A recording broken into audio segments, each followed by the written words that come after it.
بسم اللہ الرحمن الرحیم نحمده ونصلی علی رسوله الکریم اما بعد بسم اللہ الرحمن الرحیم۔ عزیز طلبہ، آج ہم کنز الدقائق حصے دوم سبق نمبر 171 شروع کر رہے ہیں۔ اس سبق میں ہم کتاب الودیعہ سے متعلق پڑھیں گے۔ آج کی اس سبق کا خلاصہ یہ ہے کہ مصنف علیہ الرحمہ یہ بات ذکر کریں گے کہ اگر مودع یعنی جس کے پاس مال بطور امانت کے رکھوایا گیا ہو، وہ اگر اس مال امانت میں مال ودیعت میں تعدی کر لے تو اس سے اس پر ضمان لازم آئے گا۔ پھر تعدی کی مختلف صورتیں ہیں، ان میں سے صرف 6 صورتوں کی تعدی ہو تو اس پر ضمان لازم آئے گا، ما بقی میں نہیں۔ وہ 6 صورتیں کون کون سی ہیں؟ ان میں سے سب سے پہلی یہ کہ الحفظ بما لا یرضى به المودع، اگر مودع نے اس مال ودیعت کی حفاظت ایسے شخص کے پاس رکھوا دی جس پر مودع راضی نہ ہو، تو فرماتے ہیں کہ اس صورت میں وہ اگر مال ہلاک ہو جائے تو مودع اس کا ضمان دے گا۔ دوسری صورت المنع بعد طلب مع القدرت علی التسلیم، مودع نے مودع سے مال طلب کیا اور مودع مال حوالہ کرنے پر قادر تھا، گھر پر موجود تھا جس گھر میں وہ مال رکھا ہوا ہے، پھر بھی مال نہ دیا، تو فرماتے ہیں کہ اس صورت میں اس پر ضمان لازم آئے گا اگر مال ہلاک ہو جائے۔ تیسری صورت الخلط الاختیاری النافی للتمییز، اگر مودع نے مال کو اپنے مال کے ساتھ مخلوط کیا اور اختلاط اس طور پر ہو کہ اب تمییز ممکن نہ ہو، یعنی دونوں مالوں کو الگ الگ کرنا، ممتاز کرنا، جدا کرنا ممکن نہ ہو۔ مثلا گندم کا 10 من گندم تھا، اس کو اپنے 5 من گندم کے ساتھ مخلوط کر دیا، ایک ہی جگہ پر مکس کر دیا، تو اب یہ ایسا اختلاط النافی للتمییز جو تمیز اور جدائی کے لیے نافی ہے، تو اس صورت میں بھی یہ ضامن ہوگا مودع کے لیے۔ چوتھی صورت ضمان کے الانفاق ہے، اگر مودع نے اس مال ودیعت میں سے کچھ خرچ کر دیا تو جتنا خرچ کیا اس کے بقدر وہ ضامن ہوگا۔ الجحود، اور 5ویں صورت یہ ہے کہ مودع نے مال دینے سے انکار کر دیا اور بعد میں پھر اقرار کر لیا کہ چلو میں دے رہا ہوں، تو اس صورت میں فرماتے ہیں ضمان اس پر لازم آئے گا، اب وہ ضمان اس سے ہٹے گا نہیں۔ 6ٹھی صورت یہ ہے کہ السفر بالودیعۃ، کہ اگر بلا ضرورت مودع نے اس ودیعت کو ساتھ لے کر سفر کیا اور سفر میں اس سے ہلاک ہو گیا تو اس پر ضمان لازم آئے گا۔ یہ 6 صورتیں ہیں۔ وجوہ تعدی کا عنوان اس کو دیا جاتا ہے کہ ودیعت میں تعدی کی یہ 6 صورتیں ایسی ہیں کہ ان میں مودع پر ضمان لازم آتا ہے۔ اب آتے ہیں کتاب کی طرف، ان وجوہ کو تفصیلاً پڑھتے ہیں۔ عزیز طلبہ، تو آتے ہیں کتاب کی طرف۔ سب سے پہلے ہم عبارت پڑھتے ہیں فَإِنْ حَفِظَهَا بِغَيْرِهِمْ ضَمِنَ إِلَّا أَنْ يَخَافَ الْحَرَقَ وَالْغَرَقَ فَيُسَلِّمَهَا إِلَى جَارِهِ أَوْ فُلْكٍ آخَرَ فَإِنْ طَلَبَ رَبُّهَا فَحَبِسَهَا عَنْ رَبِّهَا قَادِرًا عَلَى تَسْلِيمِهَا أَوْ خَلَطَهَا بِمَالِهِ حَتَّى لَا يَتَمَيَّزَ ضَمِنَهَا فَإِنْ اخْتَلَطَ بِلَا فِعْلِهِ اشْتَرَكَ وَلَوْ أَنْفَقَ بَعْضَهَا فَرَدَّ مِثْلَهُ فَخَلَطَهُ بِالْبَاقِي ضَمِنَ الْكُلَّ وَإِنْ تَعَدَّى فِيهَا ثُمَّ زَالَ التَّعَدِّي زَالَ الضَّمَانُ بِخِلَافِ المستعير والمستأجر وإقراره بعد جحوده وله أن يصافر بها عند عدم النهي والخوف۔ صورت مسئلہ یہ ہے کہ مودع مال ودیعت کی حفاظت خود کرے یا اپنے اہل و عیال سے اس کی حفاظت کروائے۔ اس مسئلے کی مزید تفصیل سبق نمبر 170 میں گزر چکی۔ آج فَإِنْ حَفِظَهَا بِغَيْرِهِمْ سے یہ مسئلہ بیان فرما رہے ہیں کہ مودع تو اس مال کی حفاظت خود کرتا رہے گا، لیکن اگر اس نے خود حفاظت چھوڑ دی فَإِنْ حَفِظَهَا بِغَيْرِهِمْ، اگر اس نے اس مال کی حفاظت اپنے اہل و عیال کے علاوہ غیر سے کروائی تو فرماتے ہیں اور غیر کے ہاتھ میں وہ مال ہلاک ہو جائے، زید مودع ہے، اس نے وہ مال ودیعت عمر کو دیا بطور ودیعت کے، عمر نہ اس کے اہل و عیال میں ہے بلکہ کچھ بھی نہیں ہے، اس کا دوست ہے، اس کے پاس مال ہلاک ہو گیا تو یہ ضامن ہوگا۔ وجہ یہ ہے کہ جس طرح مضارب اپنے مثل دوسرے شخص کو بغیر رب المال کے صریح اجازت کے مضارب نہیں بنا سکتا، تو اسی طرح مودع بھی مودع کی صریح اجازت کے بغیر کسی کو مودع نہیں بنا سکتا، اس لیے کہ عقد اپنے جیسے عقد کی اجازت کو متضمن نہیں ہوتا۔ اس فرماتے فَإِنْ حَفِظَهَا بِغَيْرِهِمْ، اگر شخص نے حفاظت کی اپنے اہل و عیال کے علاوہ غیر لوگوں سے، ضامنہ تو مودع ضامن ہوگا۔ إِلَّا أَنْ يَخَافَ الْحَرَقَ أَوِ الْغَرَقَ، یہاں یہ استثناء ہے اور اس میں اس بات کا بیان ہے کہ بامر مجبوری اور ضرورت کے وقت یہ مال حفاظت کی غرض سے اہل و عیال کے علاوہ دیگر لوگوں کو بھی دے سکتے ہیں۔ مثلا جس گھر میں اس نے مال بطور حفاظت کے رکھا تھا اس کو آگ نے لپیٹ میں لے لیا، اب قریب ہے کہ مودع کا مال بھی آگ کے لپیٹ میں آ جائے تو اس نے وہ پیٹی یا جو بھی چیز تھی وہ اٹھا کر پڑوسی کو دے دی کہ یہ اپنے پاس رکھو، کہیں ہمارے گھر میں یہ آگ کے دیگر سامان کے ساتھ یہ نہ جلے۔ اب الغرق، یا اس کو اس مال کے غرق ہونے کا خوف ہو، مثلا مال ودیعت اس نے اٹھایا اپنے جیب میں رکھا کہ چلو میں سمندر کے فلاں جزیرے میں جا کر واپس آ کر اس کو دے دوں گا، اور اتنے میں کشتی غرقاب ہونے لگی اور اب اس کا خطرہ ہے کہ یہ مال بھی غرقاب ہو جائے گا، تو اس مال کو اگر یہ پھینک کر کسی دوسری کشتی والے کو بطور حفاظت کے دے دیں، ودیعت کے دے دیں، تو اس صورت میں یہ ضامن نہیں ہوگا اگر وہاں وہ مال ہلاک ہو جائے۔ الا یخاف الحرق، ہاں اگر مودع کو خوف ہو اس مال کے جلنے کا، او الغرق یا اس کے غرق ہونے کا، فیسلمها الی جارہ، پس اس نے تحریق کی صورت میں وہ مال حوالہ کر دیا اپنے پڑوسی کے، او فلکن آخر، یا غرقاب ہونے کی صورت میں اس نے وہ مال حوالہ کر دیا دوسری کشتی والے کو اور وہاں پر ہلاک ہو جائے تو اس صورت میں یہ ضامن نہیں ہوں گے۔ فَإِن طَلَبَ رَبُّهَا فَحَبِسَهَا، یہ وجوہ تعدی میں سے دوسری وجہ ہے، یعنی المنع بعد الطلب،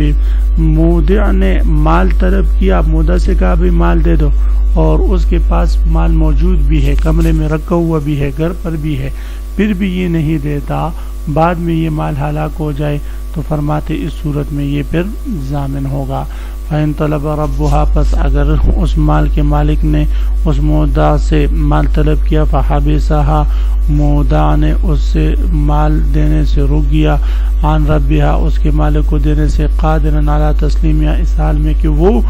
اس مال کے حوالہ کرنے پر قادر بھی تھا۔ علی تسلیمہ کی قید اس لیے ضروری ہے کہ اگر مودع سفر پر ہے، لاہور میں ہے اور مال یہاں اس نے اپنے گھر اہل و عیال کی حفاظت میں رکھا ہوا ہے تو اس کے حوالے کرنے پر یہ قادر نہیں۔ او خلطها بما، قادر نہیں، اگر وہ قادر ہو پھر بھی مال حوالے نہیں کرتا، مال ہلاک ہو جائے تو یہ متعدی ہوگا اور اس پر ضمان لازم آئے گا۔ او خلطها بمالی حتی لا یتمیز ضمنها، یہ تیسری وجوہ تعدی ہے کہ بالاختیار مال کو اپنے مال کے ساتھ مخلوط کرنا اور اختلاط بھی ایسی ہو کہ اس میں تمیز نہ ہو سکے۔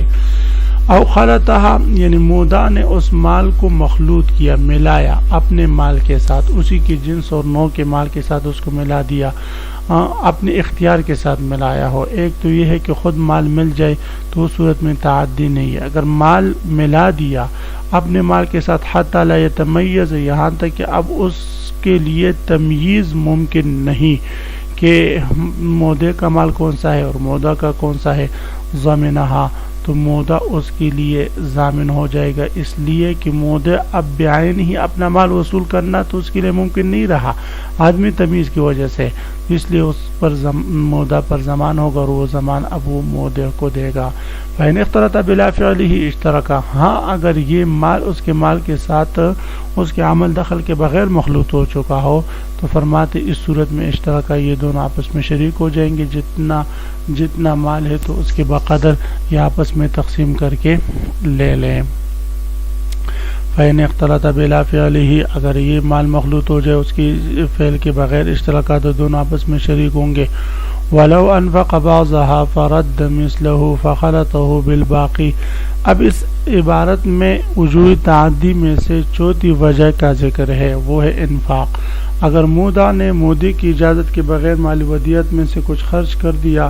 تو جتنی مقدار خرچ کی ہو تو اس کے بقدر اس پر تاوان لازم آئے گا اور اس کا مثل لوٹانا مودع کے لیے ضروری ہوگا مودع پر۔ بس اگر اس نے مثلا 10 من گندم میں سے 2 من گندم استعمال کر لیا، پھر اس کے بعد یہ 2 من گندم تو اب مودع کو دینا ضروری ہے، مودع نے جا کر 2 من گندم خریدا اور وہ خریدنے کے بعد لا کر اس کے 8 من گندم کے ساتھ ملا دیا تو فرماتے اس صورت میں جمیع مال کا ضامن ہوگا مودع مودع کے لیے۔ بھئی جمیع مال کا کیوں؟ اس لیے کہ 2 من گندم کا تو وہ پہلے سے ضامن تھا کہ اس میں اس نے عمل دخل کیا تھا اور اس کو خرچ کیا ہے، وہ تو بوجہ انفاق کے وہ ضامن تھا، اور ما بقی 8 میں یہ من میں یہ اس لیے ضامن ہوگا بوجہ اختلاط کے کو اس نے اپنا مال لا کر اس میں ملا دیا، تو کچھ میں ضامن ہے بوجہ اختلاط کے اور کچھ میں ضامن ہے بوجہ انفاق کے۔ وَلَوْ أَنْفَقَ بَعْضَهَا، اگر اس نے اس مال کا بعض خرچ کر دیا فَرَدَّ مِثْلَهُ تو مودع اس کا مثل لوٹائے مودع کو، فَخَلَطَهُ بِالْبَاقِي، بس اس نے مخلوط کر دیا ما بقی مال کے ساتھ، ضَمِنَ الْكُلَّ تو یہ کل مال کا ضامن ہوگا۔ وَإِن تَعَدَّ فِيهَا ثُمَّ أَزَالَ التَّعَدِّي زَالَ الضَّمَانُ بِخِلَافِ الْمُسْتَعِيرِ وَالْمُسْتَأْجِرِ۔ صورت مسئلہ یہ ہے کہ مودع نے 2 من گندم لیا اور اس کو آٹا پیسنا چاہا، پھر اس کے دل میں آیا تو یہ متعدی بن گیا، اب ان 2 من گندم کا ضمان اس پر لازم آئے گا، لیکن یہ مشین لے کر گیا آٹا پیسنے کے لیے، وہاں لائٹ ہی نہیں تھی 2 دن تک، پھر اس کے دل میں آیا کہ کیوں میں حرام کر رہا ہوں لہذا یہ گندم واپس کر دوں، تو وہ گندم یہ واپس لے کر آئے تو جو تعدی ہے وہ زائل ہو جائے، تو اس صورت میں فرماتے ہیں اس پر اب زمان بھی زائل ہو جائے گا، زمان لازم نہیں آئے گا۔ وَإِن تَعَدَّ فِيهَا، اگر اس نے مال ودیعت میں تعدی کر لی ثم ازالہ، پھر مودع نے وہ تعدی زائل کر دی، زال الزمان تو مودع سے زمان بھی زائل ہو جائے گا، بخلاف المستعیر والمستاجر، بخلاف مستعیر و مستاجر کے، یعنی مستعیر اور مستاجر اگر مال مستعار یا مال مستاجرہ میں تعدی کر لے اور تعدی کے بعد پھر اس تعدی کو ختم کر لے، مثلا ان کو نے گوڑا لیا کہ اس پر ہم 2 من گندم اور 2 من چیزیں جو ہے لاد کر سواری کریں گے، پھر اس کے بعد 2 کے بجائے 4 من لادا، 4 من سامان اس پر رکھ دیا، تو اس صورت میں وہ ضامن ہوں گے۔ یہ زمان جب ان پر آ گیا تو اب یہ ان سے باوجود ہٹانے کے باوجود وہ گھوڑا مالک کو دینے کے یہ ان سے ہٹے گا نہیں، یہ زمان پر بہرحال ہوگا۔ بخلاف مودع نے اگر ہٹا دیا تو وہاں پر ہٹ جائے گا۔ وجہ فرق یہ ہے کہ مودع کے پاس مودع کا جو مال ہے وہ اس طرح کا قبضہ ہے گویا کہ وہ مودع کا اپنا قبضہ ہے، تو وہ اس میں مودع کا نائب ہے، بخلاف مستعیر و مستاجرہ کے کہ وہاں پر وہ اصل مالک کے قبضے کی طرح قبضہ نہیں شمار ہوتا۔ تو مودع کا اس مال میں تعدی کرنا پھر اپنے قبضے میں لینا بطور ودیعت کے رکھنا، یہ ایسے گویا کہ مودع نے خود لیا ہو، بخلاف مستعیر و مستاجر کی کہ ان میں یہ صفت نہیں۔ فرماتے وَإِن تَعَدَّ فِيهَا، اگر مال ودیعت میں تعدی کر لے ثم ازال تعدی، پھر تعدی کو زائل کر دیا تو زال الزمانو تو زمان بھی زائل ہو جائے گا، بخلاف المستعیر والمستاجر، بخلاف مستعیر اور مستاجر کے کہ ان سے زمان ایک دفعہ لازم آ گیا تو پھر زائل نہیں ہوگا، وہ ان پر لازم ہوگا۔ وَإِقْرَارِهِ بَعْدَ جُهُودِهِ، اور مودع کے انکار کرنے کے بعد اقرار کرنے سے بھی اس پر ضمان لازم ہوگا، ضمان اس سے ہٹے گا نہیں. یعنی اگر مودع نے مال ودیعت دینے سے انکار کر دیا کہ کوئی ودیعت میرے پاس نہیں، پھر اس کے بعد وہ مال کا اقرار کر دیا کہ میرے پاس ہے بطور ضمانت کے، تو فرماتے ہیں اگر اس کے پاس ہلاک ہو جائے تو یہ ہلاک ہوگا ضمان کی صورت میں، اور یہ ضمان اب جو ہے وہ ختم نہیں ہوگا. وجہ یہ کہ جب اس نے انکار کر دیا کہ بھئی میرے پاس نہیں ہے تو عقد ودیعت ختم ہو گئی. جب عقد ودیعت ختم ہوگی تو اب یہ مال اس کے پاس بطور غصب کے ہوگا. وَإِقْرَارِهِ بَعْدَ جُحُودِهِ وَأَيْ بِخِلَافِ إِقْرَارِهِ بَعْدَ جُحُودِهِ. جس طرح مستعیر و مستاجر پر لازم نہیں، اسی طرح اس کے مال ودیعت کے انکار کے بعد اقرار کی صورت میں بھی وہ دوبارہ جو ہے ضمان اس سے زائل نہیں ہوگا. وَلَهُ أَن يُسَافِرَ بِهَا، اور مودع کو اختیار ہے کہ اس مال ودیعت کے لے کر سفر کرتا رہے عند عدم النہی والخوف، جب تک کہ اس کو صریح طور پر مودع نے منع نہ کیا ہو یا جب تک کہ خوف نہ ہو. اگر خوف ہے یا مودع نے اس کو منع کیا تو پھر اس مال ودیعت کے ساتھ سفر نہیں کر سکتا. عزیز طلبہ، اسی مسئلے کے ساتھ آج کے سبق کا اختتام ہوا. آج کے سبق کا خلاصہ یہ ہے کہ ہم نے وجوہ تعدی 6 وجوہ تعدی پڑھے جس کی وجہ سے مودع متعدی شمار ہوتا ہے اور اس پر ضمان لازم آتا ہے. آپ حضرات نے یہ 6 وجوہ تعدی کا خلاصہ یاد کرنا ہے. کل میں انشاءاللہ آپ حضرات سے سنوں گا. وآخر دعوانا ان الحمدللہ رب العالمین.